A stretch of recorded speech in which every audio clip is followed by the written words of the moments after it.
Okay, so good morning. Today's daf is Sotah daf kaftet. We are on the bottom of kaftet amabet, 3 lines from the bottom. Let me share my screen and we'll catch up on where we are. Yesterday, we ended with a brisa. The brisa had Rabbi Akiva explain the following, that it says 3 times nitma, the word nitma. Once it actually even has a vav in front of it. It says vinitma, but it's got 3 times that it says nitma. And Rabbi Akiva explains that those 3 times, it's in 3 different psukim, Perek Hey, all in Bamidbar, Perek Hey, Pasuk Yudalid, Perek Hey, Pasuk Kav Zayin, Perek Hey, Pasuk Kav Tet. Sort of appropriate given that we're on Daf Kav Tet.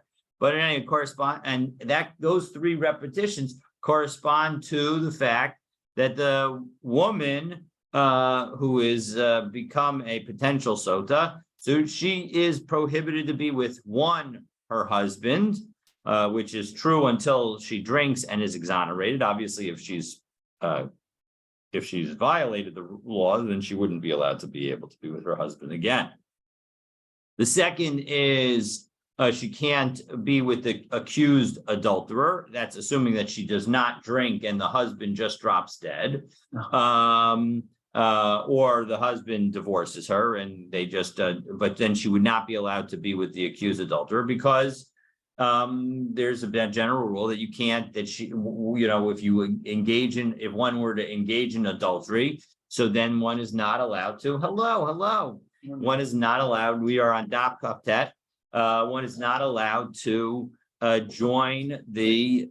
One is not allowed to be with the possible adulterer if as a second prohibition. So, and then the third prohibition is that she's not going to be allowed to eat truma again. These are the 3 prohibitions that Rabbi Akiva learned yesterday, followed from the repetition of the word nitma. We're 3 lines up from the bottom of Kafchet Amabet.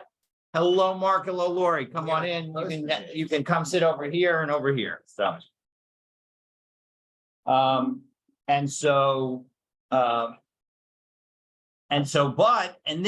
Rabbi Yishmael had this interesting statement at the end, right? Rabbi Yishmael said, "What we're going to learn? We are going to do some more Rashi, which was nice, right? We got a Rashi this morning, and as part of the Dvar Torah this morning from Rav Jeff. So." And we'll have some Rashi also. Okay, so yeah.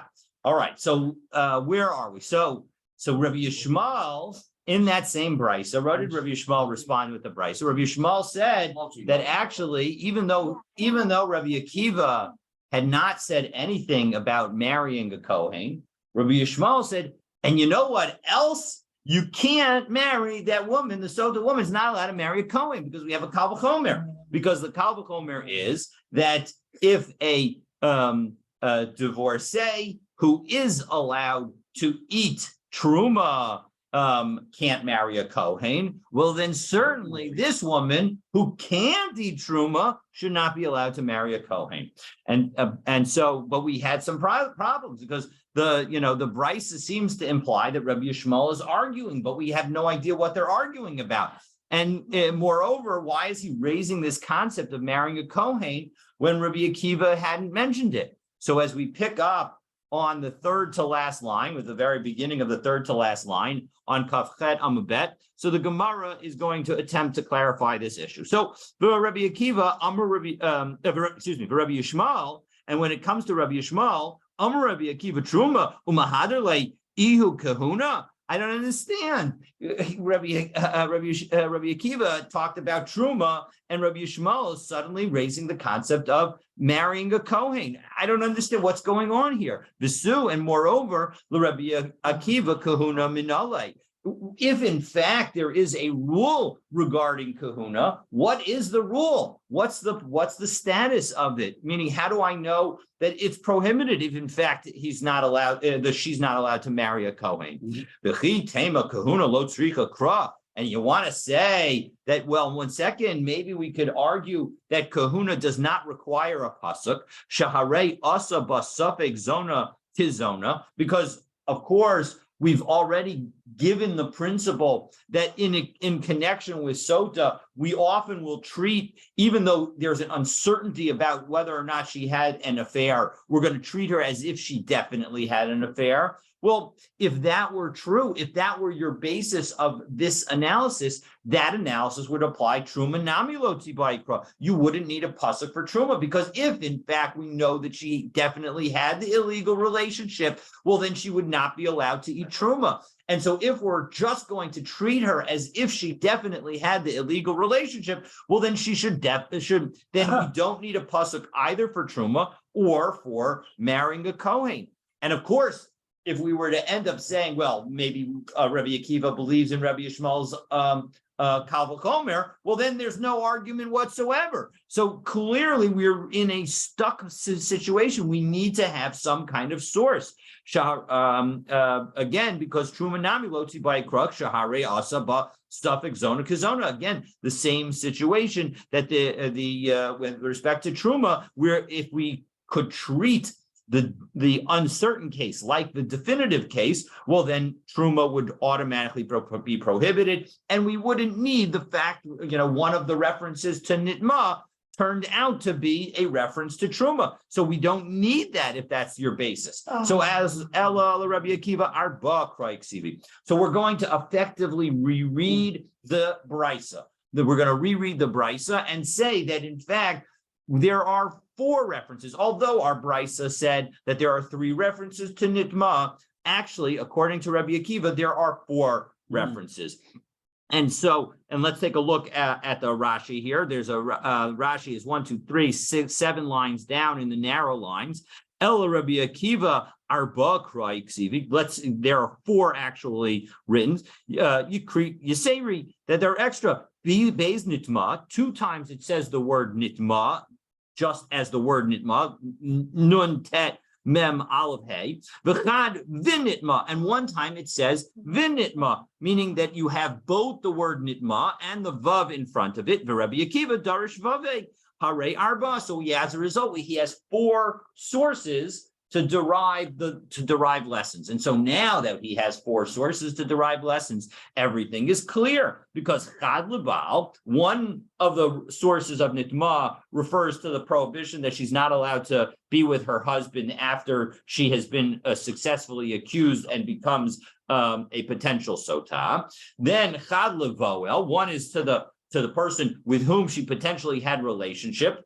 He also is not allowed to have relations with her. If, for example, she were to be divorced from her husband, but not drink and be identified as pure. And 1 is for kahuna. Now, that one is not talking about where her husband divorces her, but if her husband were to simply drop dead, then she would be prohibited to the kuna because of the suspicion associated with her.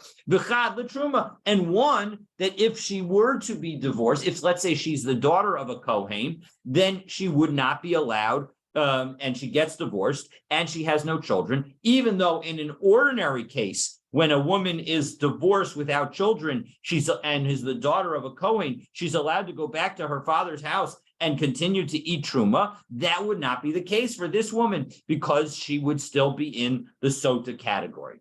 So, and that explains why we have 4 references to nitma, and so as a result, we've got 4 different lessons for Rabbi Yishmael plus the Kroi Ksivi. But for Rabbi Yishmael, who does not use the letter vav to teach us a separate lesson, he only has 3. Chad lebo, v'chad l'truma. So again, 1 for the husband, 1 for the potential adulterer, and 1 for truma. So kahuna, and how did he learn kahuna? Well, that's what he taught us in the Brisa. In the Brisa, he said that you learn kahuna from a Kal V'chomer. So asya b'Kal V'chomer. That's exactly what he says. And so now, what in fact is the debate all about? It's really just about how do you learn the 4th of these prohibitions, namely the prohibition about kahuna. Do you learn it from a Kal V'chomer, or do you learn it from the vav? Okay, for Rabbi Yishmael, mimai de itzrek kra l'truma, kahuna asya b'Kal V'chomer, dilma ki itzrek l'kahuna utruma sharia.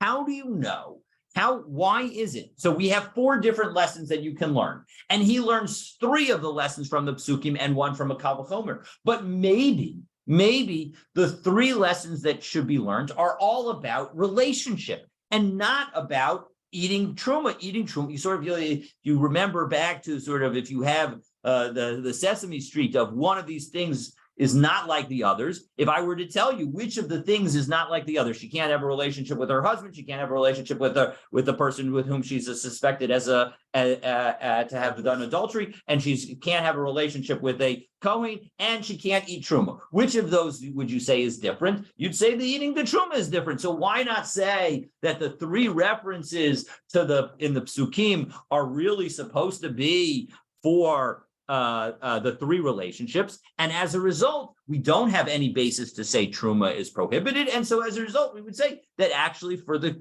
Sotah woman, because she's not a definitive, she has not certainly been defiled, so as a result, she's going to be permitted to eat truma. So Amar Lach, Rabbi Yishmael would say, you're thinking about it in the wrong way. That yes, one of these things is not like the others, but the thing that's not like the others, mistamra dumya deba'al uboel, you actually have to think about it in a little different way. That when we say that you need the 3rd thing is going to need to be like the husband and the adulterer. So when we say that, ma ba'al uboel mechayim av truma nami mechayim. So the point is the only situation where we say that the Kohen is prohibited, right? The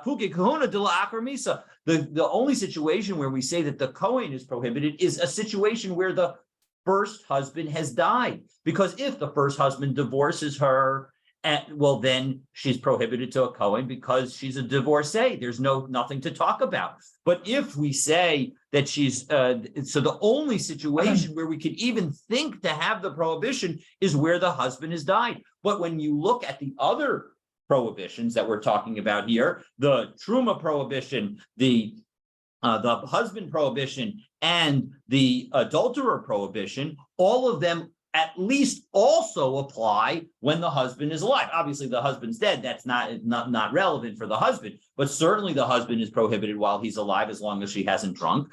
And the adulterer is prohibited as long as she has not drunk, and the truma is prohibited as long as while the husband's alive, and when the husband dies, again in a situation where she has not drunk the Sotah waters and clarified and indicated that she is in fact pure, So now that we've explained why it is that Rabbi Yishmael is going to prefer to learn Ba'al, Boel, and Truma from the Psukim, and then now that he's learned those 3 from the Psukim, he still has the ability to learn from the Kal V'chomer, the Rabbi Akiva. So what about Rabbi Akiva? Why does he not have a similar attitude? Meaning, what could we say here? We could say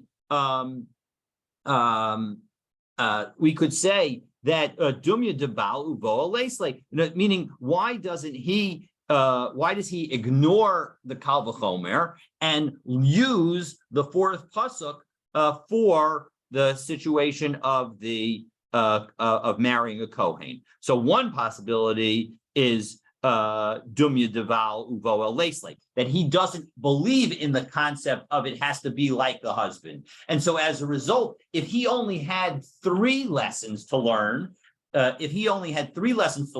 he would do like the Havamina that we did before, that he would learn just the Baal, the Boel, and the Kohen. And so as a result, if he didn't have 4 lessons, he would end up saying that Truma would be fine. So he needs to have 4 lessons in order to teach us that.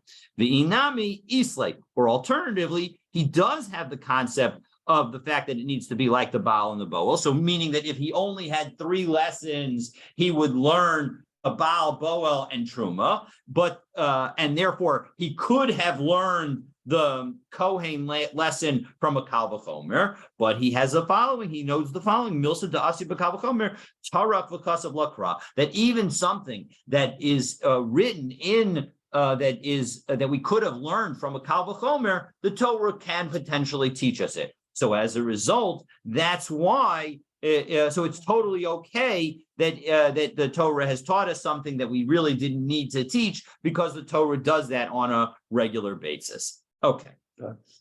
All right. So that is that first piece in the Gemara. And now we go to a second discussion that relates to another piece that we had from the Brisa yesterday. Specifically, what did the conclusion of the Brisa was that we can learn rules associated with Tuma from rules associated with Sotah.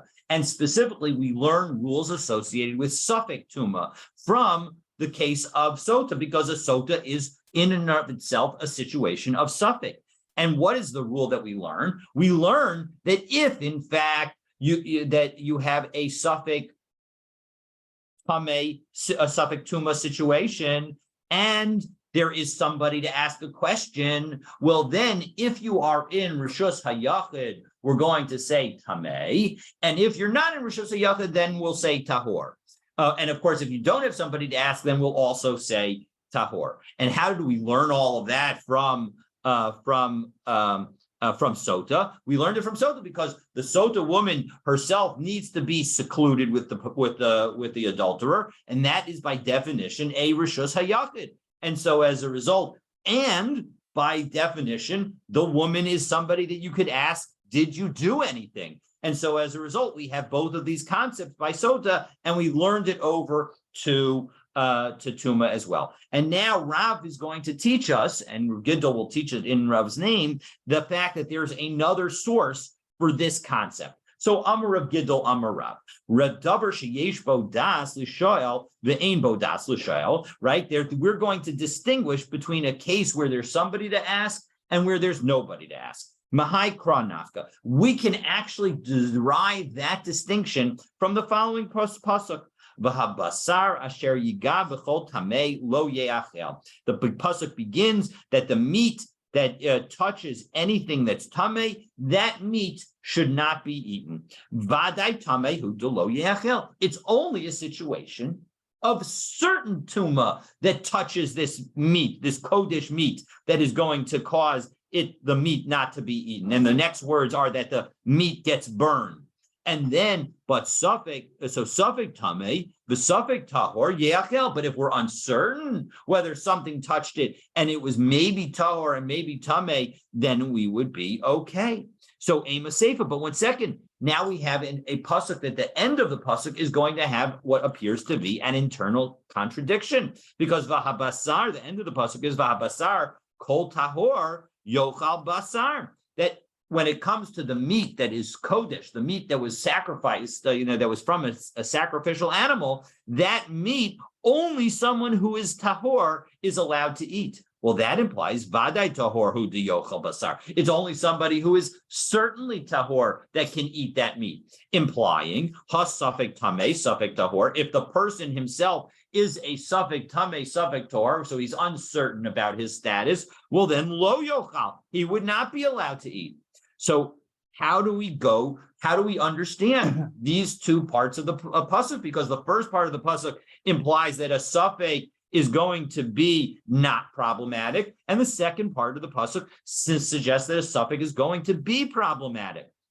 Elolav shmami na kan yesh bodas lishal kan she'ein bodas lishal. What's the difference? The difference is that the second half of the pasuk, we're talking about the person who's eating, and the person who's eating is somebody with intelligence that we can ask them what their status is. And so therefore, when we can ask the person what their status is, if we're in an uncertain situation, we will be machmir. But if in fact we are in an uncertain situation with respect to just a simple object where there's nobody to ask, and we don't know any facts associated with it, well, then we will be lenient. We won't be mako. Okay, so the itzruk to Rav Gidol Amarav, the itzruk to Migmar Misnota. Now the question is why do we need both to have learned our brisa as a source for this concept and to have learned it from Sotah, because we also learned this concept from Sotah, and why did we also need Rav to teach it to us?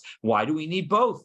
And in fact, the Gemara is just essentially answering that question by saying, yes, don't think that we don't need both, because we do need both. Because if we only had Rav, I would have thought Bein Bershus HaYachid, Bein Bershus HaRabim, it doesn't make a difference where you're located.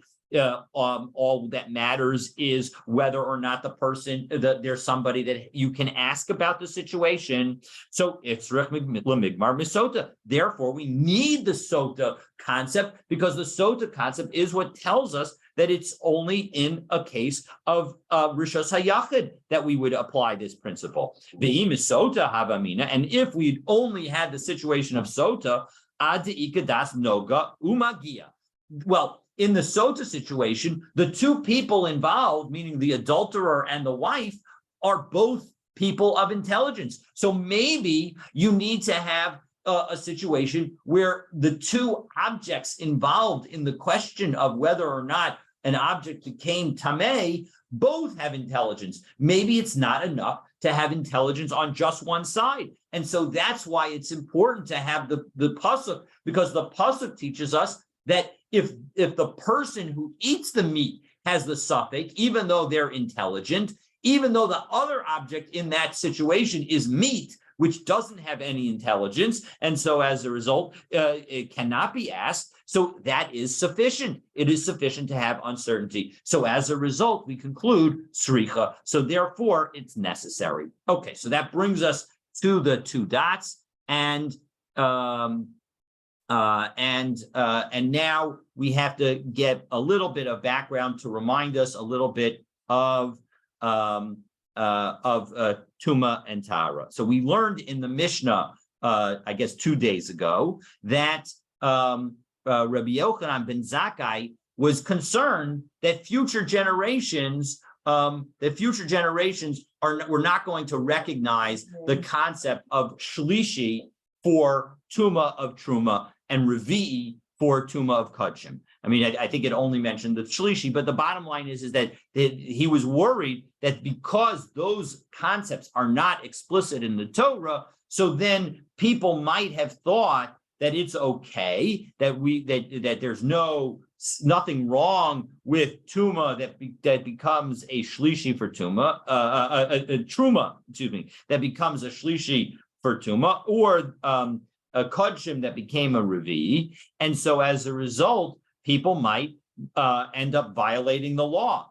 And so that was Rabbi Yochanan ben Zakkai's concern. But Rabbi Akiva came and rescued him because he taught how the pasuk in Perek Yud Aleph, pasuk Lamed Gimel of Vayikra, which discusses a sheretz in the airspace of an earthenware vessel. So in that situation, and that makes the vessel tameh, which is a rishon, and it makes the food tameh, which is a sheni. And the fact that the verse use the word yitma, which we can reread as yitameh, which means that it can make other things tameh. Well, then we see that the food can make other things tameh as well. Now, the natural understanding of Rabbi Akiva's lesson is that not only can it make truma tameh as a shlishi, but even food itself could be tameh as a shlishi, which would be an issue with respect to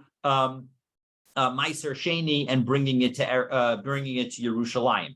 But which is we're going to see tomorrow is not a universal position. However, for the moment, we are going to just focus on the fact that Rabbi Akiva has this verse, the pasuk in Perek Yud Aleph, pasuk Lamed Gimel of Vayikra, that teaches us that Tuma can exist in a shlishi state. And so as a result, there was nothing for Rabbi Yochanan ben Zakkai to be worried about, because future generations, not only were they also concerned about shlishi l'tuma, but they even came up with a verse to support that idea. So now we're going to analyze this position of Rabbi Yochanan ben Zakkai to understand where he's coming from. So ume'akar de'ein lo Now, given that Rabbi Yochanan ben Zakkai said that there was no verse associated with Tuma of Shlishi, Lama Tameh, why is there in fact a category? Meaning, if in fact he's so worried that there isn't a source and that's why people are going to think that there's no such thing, how does he know it in and of itself? How does he himself know it? So Amar Rav Yehuda Amar Rav explains, Min Torah ein lo. Directly from the words of the Torah, he in fact does not have. But midin kal v'chomer yeshlo. But he does have a kal v'chomer as his source. Because umat tvul yom. So let's remind ourselves what a tvul yom is. A tvul yom is a person who goes to the mikveh before the night has fallen. And he will become fully tahor once it becomes nightfall. But until that time, he is still has ramifications of tumah on him. So and so that's the situation that we can learn from, and we're going to learn from that situation, because what is the story with that person? Shemuter b'chulin. He's allowed to eat chulin. Here, when we say chulin, what we're really again saying is Meiser Sheni in Yerushalayim, meaning that he is considered pure enough that he's allowed to eat Meiser Sheni in Yerushalayim, and that's not going to be a problem.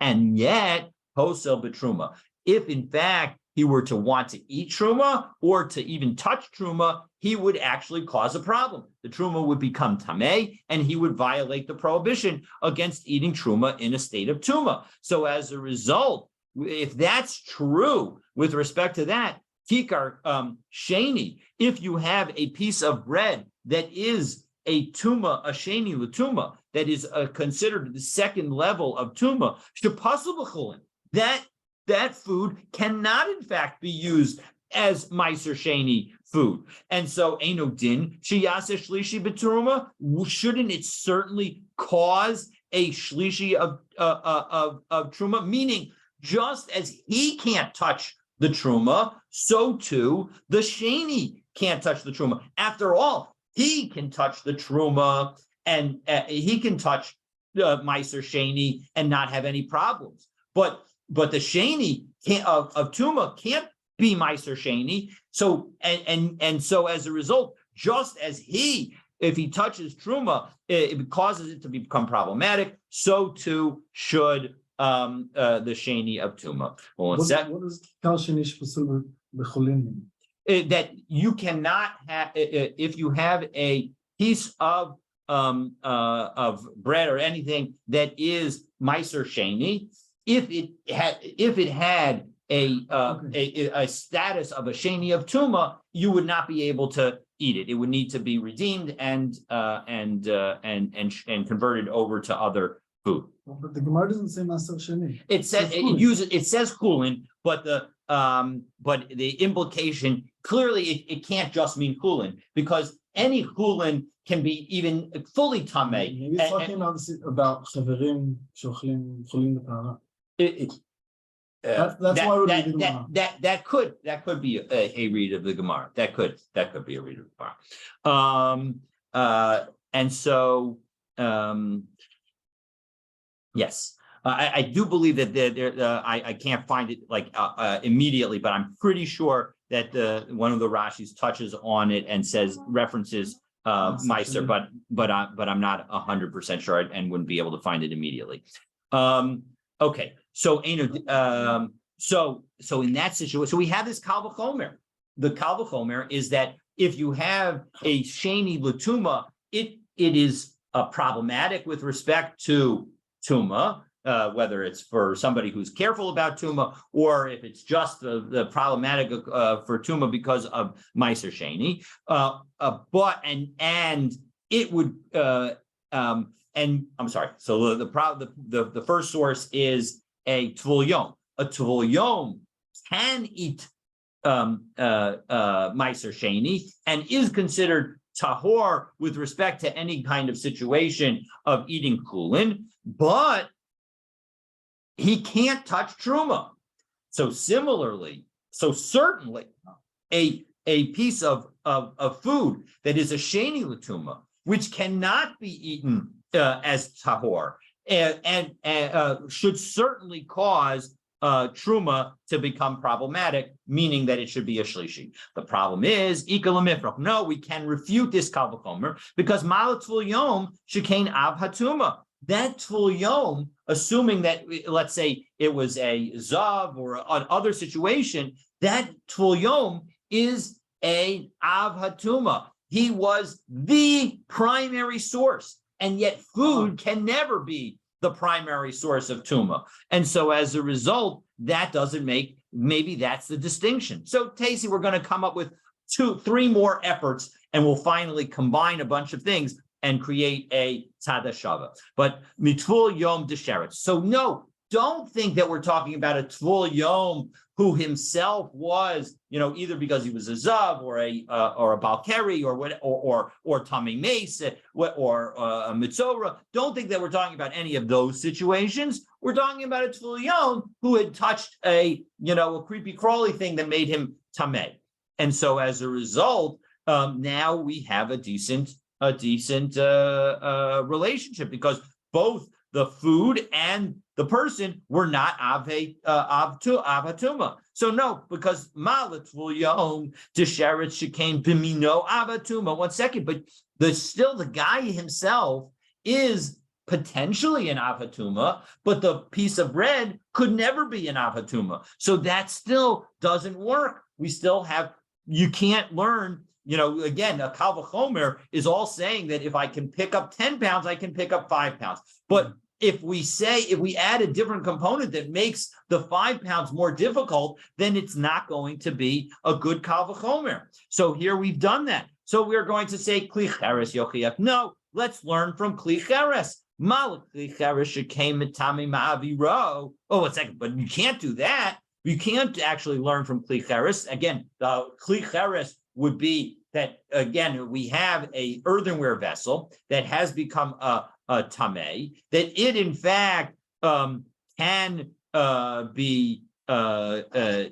used in connection with it cannot be used in connection with it can be used in connection with tahora, as long as it's out touching from the outside, and it can be, and yet it's problematic with respect to truma. And so as a result, let's learn from a kli cheres. It cannot. Oh, and of course, in significantly here, it cannot be an av hatuma, and yet it can still make truma unfit.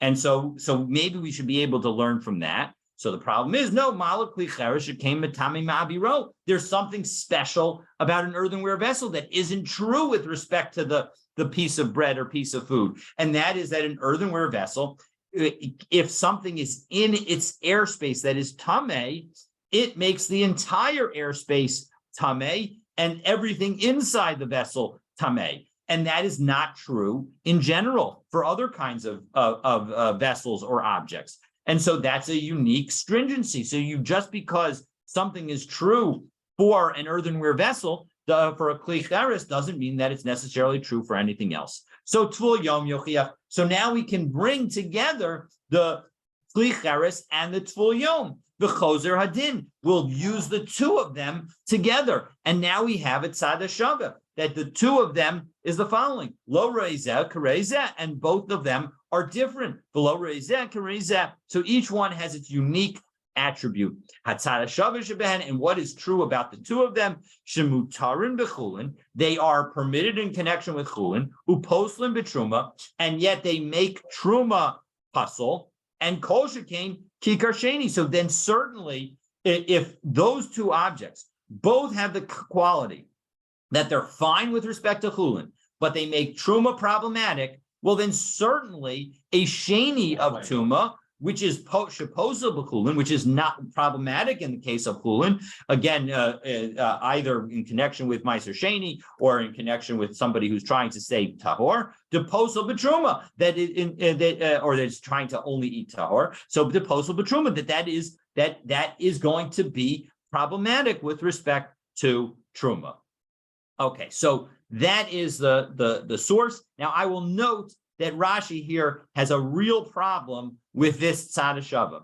because what exactly is the situation that we're talking about where an earthenware vessel would be permitted to hold chulin and yet make truma unfit? There is no situation. So one possibility that Rashi offers is that we're talking about a closed vessel and we're talking about touching from the outside, but Rashi doesn't like that answer either, because that's Rashi does not believe that that situation would actually cause truma even to be problematic because of the closed vessel, and in connection with a closed earthenware vessel, there's no tameh that transfers from inside to outside, and so as a result, Rashi offers a different read. That's beyond the coverage of what we're doing today in Daf Yomi, but basically Rashi specifically says that really the tzad hashava shebehem is the fact that they become tameh in the first place. They become tameh in the first place, and they can make truma problematic, and so that's the tzad hashava shebehem. Not a totally satisfactory answer, but it is. But I note the fact that this is a very difficult and problematic Gemara that doesn't quite work on this. So, but that is the basis that we're saying that that Rabbi Yochanan ben Zakkai learned the concept, how he knew that this concept of shlishi of tuma existed, even though there's no pasuk for it before Rabbi Akiva came around to find the pasuk. So now that we have that, so the question is, why would Rabbi Yochanan ben Zakkai be worried that some future generation is not going to like his Kal V'chomer? Well, of course, one could say that the one problem is that the tzad hashava isn't the greatest tzad hashava, but that's not the answer that the Gemara gives. V'dor achar parach, and what would the next generation ask that would cause a problem? So malo hatzad shava shebehen shekain yesh behen tzad kamor. Well, 1 second. Even though we have the tzad hashava, what is true for both the klicheres and the tvul yom is that they each have a stringency that does not apply to the sheni latuma. And so, namely, the stringency for a tvul yom is that it could have been an avatuma, and the stringency for the klicheres is that its inner space has the ability to create tuma without actually even touching. And so, as a result, maybe we should not use this tzad hashava. And why isn't that a problem for Rabbi Yochanan himself? Because for Rabbi Yochanan ben Zakkai, tzad chamor lo kara. I'm not going to ask the fact that the tzad hashava has a stringency that goes through it. If it's not the same stringency, we're not going to undermine the tzad hashava on that basis. What? It undermines the whole concept of tzad hashava, because you can always say that there's some kind of stringency. Right? Yes. There are certainly some tzad hashavas that are. Yes.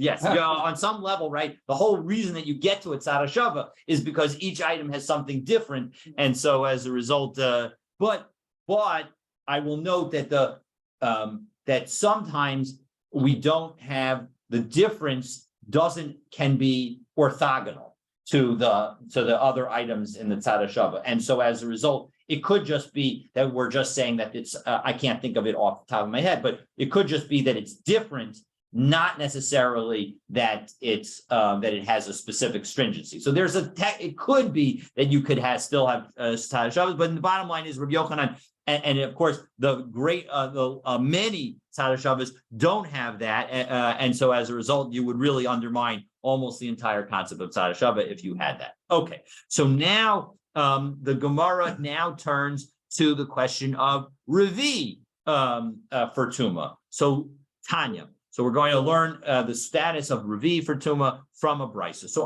Rabbi Yossi, Minayin LaRevi b'Kodesh Apostle. How do I know that when it comes to Kodesh, a Revi is problematic? Again, as a reminder, so we have the Av HaTuma, and then we have the Rishon and the Sheni. Those all apply with respect to Meiser Sheni, with respect to Tuma and Tara, with respect to non-Kodesh situations. Then we have the Shlishi, which works both with respect to a Truma and Kodshim. And then you have the Revi, which only applies to Kachim. And so now we're going to try to prove and explain how we know that there's a Revi by Kachim.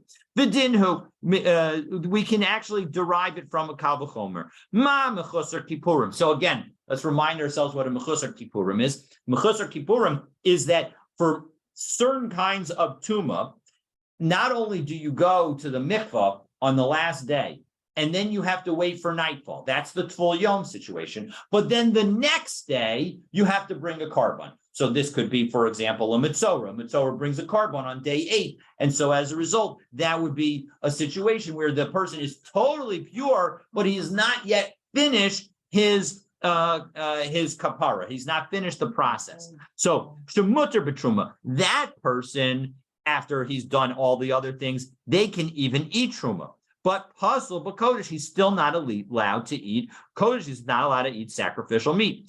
Shlishi, shepuzzle betruma. When it comes to a shlishi that is not allowed to eat truma, Eino din sheyase revi b'kodesh. Well, then certainly it should cause a revi with respect to Kodesh. Now, of course, this is not really a good Kal V'chomer, because the Kal V'chomer should be that if in fact a Mechusar Kippurim is in fact Pasul B'Kodesh, Mutter B'Truma and Pasul B'Kodesh, our lesson for a Shlishi should be that if it is unfit, if it's Pasul B'Truma, so it should also be Pasul B'Kodesh, meaning that we should learn from this Kal V'chomer that a Shlishi is problematic.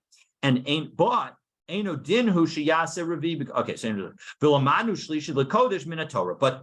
But since we have this Kal V'chomer and we can combine it from the fact that we know that shlishi is problematic from the Torah when it comes to Kodesh, revi min Kal V'chomer. So now we're going to use the Kal V'chomer to teach us something extra, meaning that if we have a Kal V'chomer and we have a source in the Torah for that same subject, then the Kal V'chomer will gain additional strength and allow us to do potentially something extra.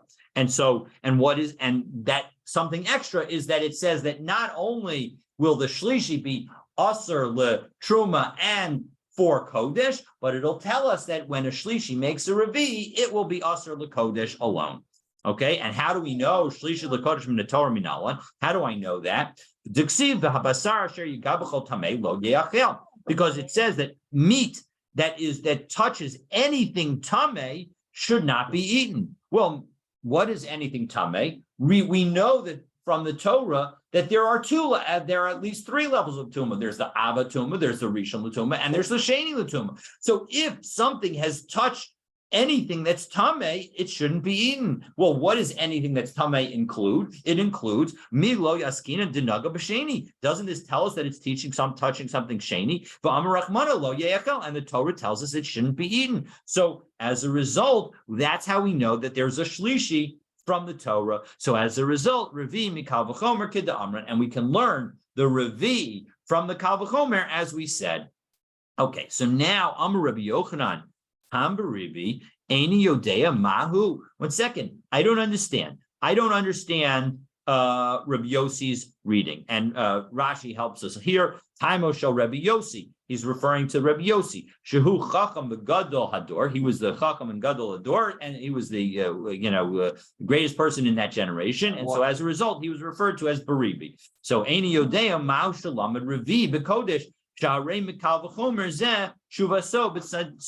as a result, Shaharei, as the next Rashi is including in his explanation, the next words in the Gemara, which is Shaharei Shuvaso B'Tzido. His answer, the response to that Kal V'chomer is in the same situation, because Ochel Haba Machmas Tvul Yom Yochiach, because food that was touched by a Tvul Yom can contradict the Kal V'chomer that we just made, because Shepasel B'Truma, because that food that was touched by a Tvul Yom, if it was Truma, it cannot be eaten as Truma because it's sufficiently Tameh that's problematic. But yet, Ve'enu Osa Revi B'Kodesh, it does not make another level of Tuma beyond it. And so as a result, we know that it doesn't make another level of tuma, so it contradicts the concept that a shlishi should make a revi. That it just undermines it completely because there's something else that is puzzle for truma and doesn't create a revi. So as a result, a shlishi also maybe doesn't necessarily create a revi. So Titania, and we actually have a brisa that shows that there's this position that a shlishi, that is something that was touched by a tvul yom, which is effectively like a shlishi in that it's prohibited for truma, but yet it does not create a revi, because we're going to have three different opinions, and the third of these opinions, which is the chachamim, and who we're assuming Rabbi Yossi holds like, the third of those opinions is going to make clear that that even though the thing that's touched by the tvul yom cannot be used for truma, that's it. There's no further tuma beyond that. Because Abba Shaul Omer, we have Abba Shaul in the first opinion. Tvul Yom, Tchila LaKodesh. A Tvul Yom is considered a Tchila, a first category when it comes to Kodesh, namely meaning that it's a Rishon, meaning, and Latame Shnayim. So as a result, it can make something Tame as a Sheni, and then that Sheni can make something Tame as a Shlishi, Vilipsol Echad. And then the last one, the Shlishi, can make something Pasul, which is a Revi. So as a result, we have several levels, and that's not going to be problematic. And so that was the problem. That's the Abba Shaul's opinion. Rabbi Meir says, Mitame Echad Uposel. No, Echad. No.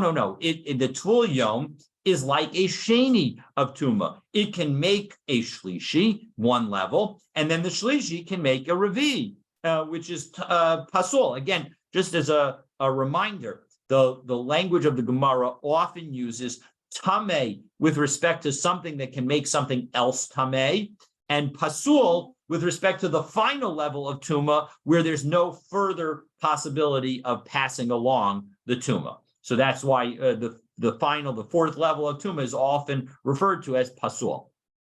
The Chachamim Omrim, and the Chachamim say, Kishem sheposel okle truma umashke truma, just as when a tvul yom makes a food that is truma unfit, so kach posel okle kodesh umashke kodesh. So too, he himself will make kodesh unfit, but the food that he touches will not make anything else unfit. And so, as a result, this food that he's touched, which can't be truma, is not going to make a revi. And so as a result, this totally undermines Rabbi Yossi's Kal V'chomer. So Maskif La Rav Papa suggests, one second, Mimaida Rabbi Yossi Karabanan Svirale. You wanted to say that Rabbi Yossi holds like the rabbis, but Dilma Abba Shaul Svirale. Maybe he holds like Abba Shaul, or for that matter, like Rabbi Meir. That there are more levels, both for for Abba Shaul and for Rabbi Meir. There would be no problem with holding that level of tuma, and then the Kal V'chomer would be totally fine. Well, Isal Kadaita Ka'abba Shaul Svirale. So Rabbi Yochanan says, listen, if you wanted to say that Rabbi Yossi is going to say that, that's still going to cause a problem, because well,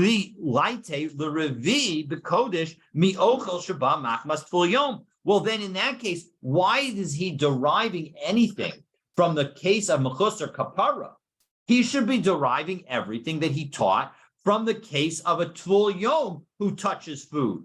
Because a Tvul Yom who touches food, again, creates a problem with respect to Truma. And so, as a result, and as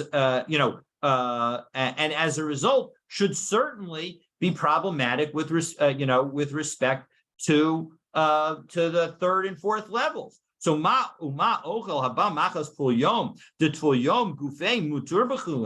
the Tvul Yom himself is allowed to eat chulin, and Amrat Osa Revi b'Kodesh, and yet he makes even a Revi with respect to Kodesh. So ochel shlishi sheba machmas sheni desheni gufei asur b'chulin eino din she'osa revi b'kodesh. Again, we should be able to just learn everything out from a Tvul Yom who touches food? Why did he specifically use a case of Mechusar Kapara?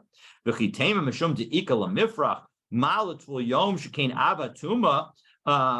we turned to the top of Lamed Amud Aleph. So when it comes to the Tvul Yom, if you're going to say, well, 1 second, a Tvul Yom can be an Av Hatuma, and so maybe that's why he didn't want to learn from a Tvul Yom. But hi, Aitina Mechusar Kippurim. He's learning from Mechusar Kippurim, below Parke, and he didn't have this question. So the bottom line is that we have a problem. Rabbi Yochanan has actually asked a successful question on the Kal V'chomer that Rabbi Yossi has taught. Now, in the end, Rabbi Yossi and Rabbi Yochanan effectively simply just disagree. The Gemara leaves this as a good question by Rabbi Yochanan, undermining Rabbi Yossi's point, and does not provide an alternative teaching. So it's interesting that, and yet, of course, we say this lines up with Abba Shaul.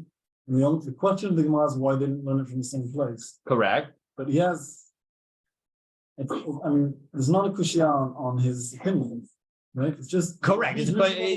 Yes, you're right. It could just be that it's not the question in and of itself, that he actually holds like Abba Shaul or Rebbe Meir, and absolutely that could in fact be the answer, that it's just a situation, and that could be why the Gemara doesn't pursue it further. So that is where we'll end today. And so again, in our Mishnah, Rabbi Akiva demonstrated that the scriptural source for the concept of shlishi for tuma exists and applies even for chulin, because the concept was not in the context of specifically truma. And so the question is now we're going to see that is far from an accepted position. And so God willing, tomorrow we'll begin by listing numerous Tanaim that disagree with Rabbi Akiva. So for that, please stay tuned to tomorrow's daf. Thank you, Rabbi. Thank you. Thank you very much. Thank you. Bye,